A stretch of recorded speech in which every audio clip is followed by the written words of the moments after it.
Minsan, yung mga tao na laging pumuntang church ay nagtataglay. Yun pa ang mga taong nagtataglay na mga masasamang mga ugali, at hindi lahat. Ngunit mas may maraming mga tao na pumuntang simbahan. Ngunit pag tiningnan mo ang kanilang personalidad habang pumunta sila sa simbahan, mararamdaman mo ang kanilang katangian na taglay nila ang kasamaan sa kanilang pagkatao. Ngunit kung oobserbahan mo, sila yung mga devoted na mga tao na palaging pumupunta sa simbahan. Bakit pa ganun? Bakit pa ganun ang sila? Pumupunta lamang sila sa simbahan dahil sa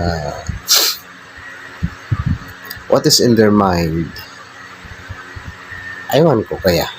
Bakit? Taglay nila ang energy na mga masasamang tao sila. Taglay ang mga katangiang negatibo sa kanilang pagkatao. Ngunit yung mga ibang mga mabubuting tao ay nandyan sa tabi-tabi, hindi nga laging pumuntang simbahan, ngunit mararamdaman mo ang kabutihang taglay nila, ang energy sa kanilang pagkatao na sila ay mga mabubuting tao. As far as I analyze, the way I used to analyze, ewan ko kung nagkakamali ba ako. Baka nagkakamali rin ako. Meron kasing mga church, kapag pumunta ka, yung mga preaching nila ay akma lamang sa kanilang simbahan upang ang mga tao ay mahihikayat ang mga tao na laging pumunta doon upang makinig sa mga preaching nila. Ngunit yung mga preaching ay ang content lamang ng mga preaching ay upang ang tao ay pumuntang simbahan, mananalig na mayroong Panginoon. Ngunit ang value na itinuro ay hindi upang magbago ang tao sa kanyang pagkatao, upang magkakaroon ng pagmamahal sa kapwa niya. Parang walang value na itinuro na ganun. Parang itinuro lang sa atin yung gaano kabuti ang Panginoon sa tao, mga ginagawa ng Panginoon sa tao, na dapat nating sambahin ang Panginoon higit sa lahat. Ngunit hindi nagtuturo na ang tao ay dapat gumawa ng mga bagay ang dapat gawin ng tao upang ang tao ay magkakaroon ng kaligtasan. Dahil yung mga kaligtasan naman na itinuro nila ay yung baptism. Kapag hindi ka na baptized, hindi ka naliligtas. Ngunit ang mga value ay parang nakalimutan na natin. Nakalimutang itinuro sa ibang church. Mayroon namang mga church na nagtuturo rin ng values. Ngunit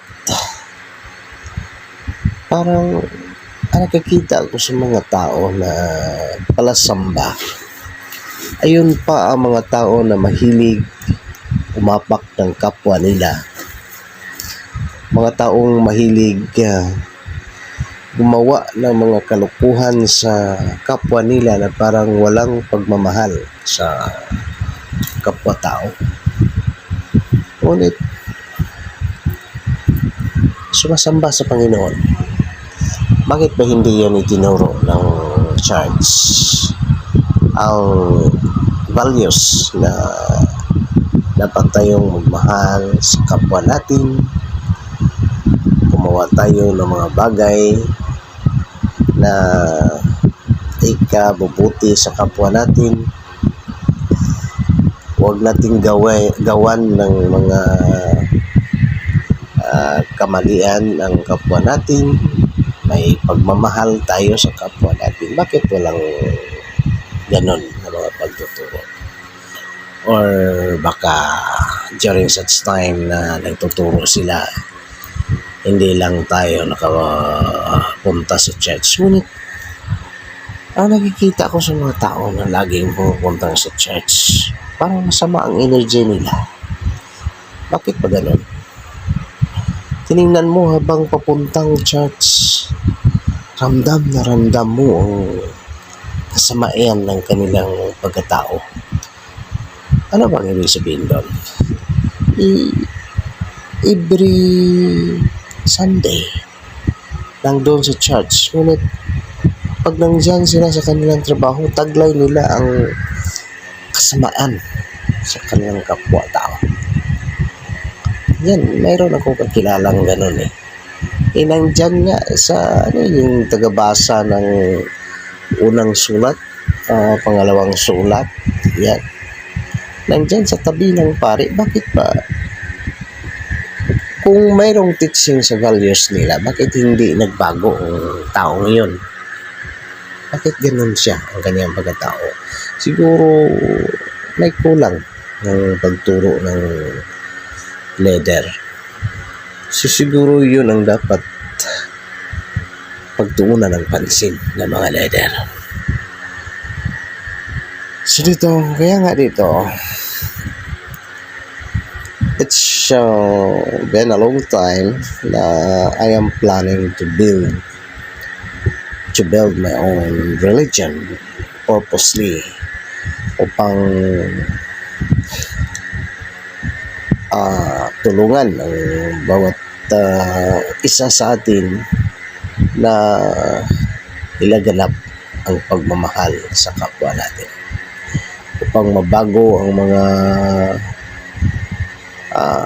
personalidad ng mga tao na pag pumuntang church, mararamdaman natin ang kanilang energy na sila ay mga mabubuting tao. So that's why we're planning to have such kind of religion. Kung hindi man yan ma-realize, that's not the will of the Almighty One na may sasagawa natin yan. But by the way, at this time, we're still concentrating with our present